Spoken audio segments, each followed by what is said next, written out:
Hello, Parnassians. It's me, Magister Beck, and it's Wednesday, so you know what that means. It's another edition of Minute to Win It.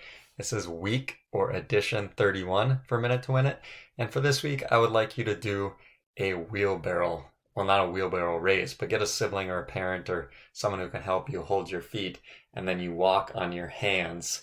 So you're going to set your kitchen timer or your cell phone stopwatch timer, whatever you have, for 1 minute, 60 seconds, and see how long you can make it. If you can't make it the full 60 seconds, just tell us how long you made it. But if you do make it the full 60 seconds, tell us how far you got. So if you're in your backyard, maybe just measure it out, have one of your parents or siblings help you measure it out.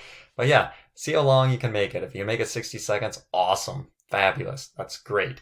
But then measure how far or how long, how far you got in the 60 seconds.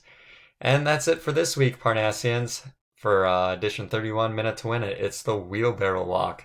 Hope you guys have fun with it, and hopefully we get to see each other soon. Have a great weekend.